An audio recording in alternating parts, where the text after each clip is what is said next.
The Devourer in the Mist. Date October 15, 1889. I never expected to return to Silverbrook. The village, nestled deep in the forest and shrouded by its ever-present mist, was the kind of place people escaped, not revisited. I only came back because of my brother's death. Found just outside the village, he was said to have drowned in a nearby bog. A strange end for a man who knew these woods better than anyone. The villagers were tight-lipped as always, avoiding eye contact and muttering to one another as I made my way through the fog-choked streets.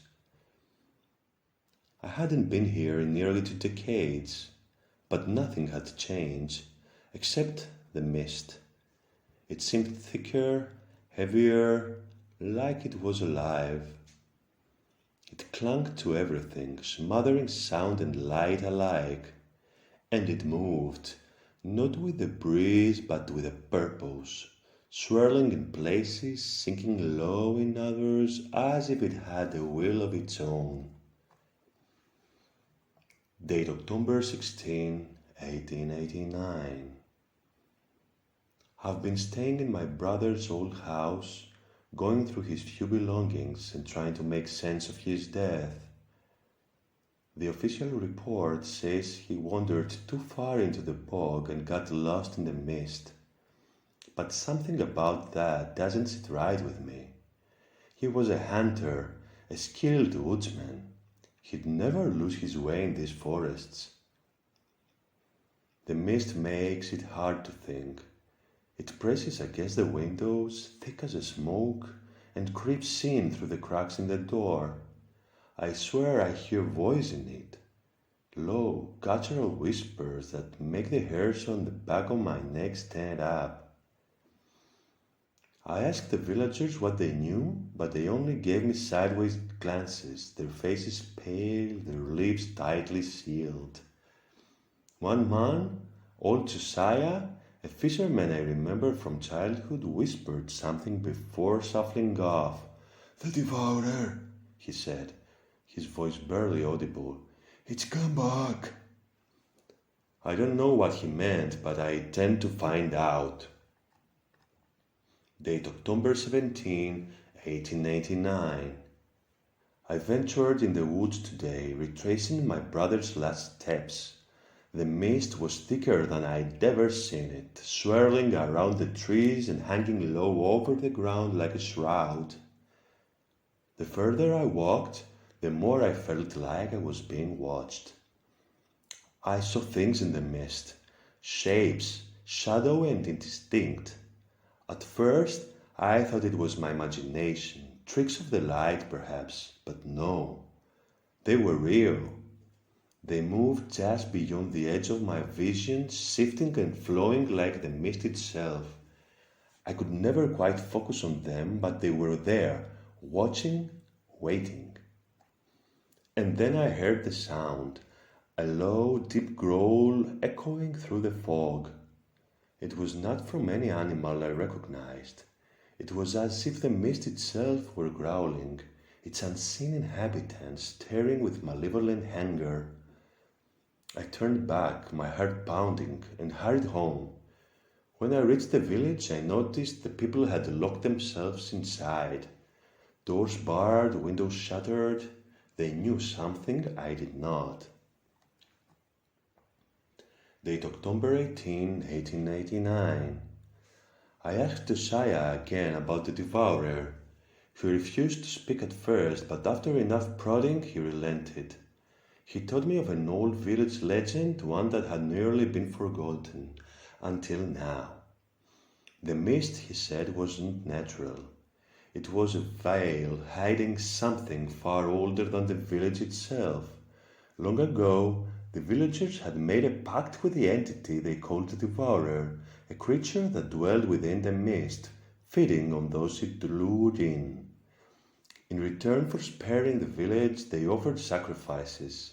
The disappearances, the strange deaths, they were all part of the agreement. Josiah's face grew pale as he spoke. "But we stopped the sacrifices long ago," he muttered. "We thought it was over, but it's hungry again." I didn't want to believe him, but after what I've seen, those shapes in the fog, the strange growling, the oppressive weight of the mist, I can't deny that something is terribly wrong here. Date October 19, 1889. I shouldn't have gone back into the woods. The mist was heavier today, thick as a wall, and the air felt suffocating. I ventured deeper, feeling that invisible presence looming all around me. The shadows moved again, but this time I saw them more clearly. They were tall, impossibly tall, their forms elongated and shifting with the fog. Their skin, or what passed for it, was translucent, blending seamlessly with the mist. They had no faces, only smooth, pale surfaces where I should be. And yet I knew they were watching me. Their limbs were long and spindly, with clawed fingers that trailed along the ground like roots seeking nourishment. One of them came closer. I could not move. I was frozen, paralyzed by its presence. The mist around it seemed to thicken, darkening, as if it were absorbing the light. And then I heard the whispering, words I couldn't understand but felt deep in my bones. It was not the language of man. The figure leaned in, its faceless head tilting toward me as if it were expecting something. Then it moved away, disappearing into the mist as quickly as it had come. I ran back to the village, breathless and terrified. The Devourer wasn't just a legend, it was real, and it was waking. Date October 20, 1889. The villagers are leaving. They've packed their belongings and are fleeing into the forest away from the mist. They say the Devourer's hunger is growing, that soon it won't just be lurking in the woods, it will come for the village. But I am not leaving, not yet. I need answers. My brother wasn't lost in the mist, he was taken. I found his diary hidden under the floorboards. His final entry was barely legible, scrawled in a shaking hand. It's here, it wants me, the Devourer. I will go into the woods one last time. I will confront this thing, this ancient terror that has haunted Silverbrook for generations. If I don't return, then let this diary serve as a warning. The mist is moving in now, thickening by the minute. I can hear the whispers again, louder than before. The Devourer is coming. If anyone finds this, know that the mist is not just mist. It hides them, the watchers, the feeders, the Devourer itself. Do not trust the fog. Do not enter the woods. And whatever you do, do not listen to the whispers.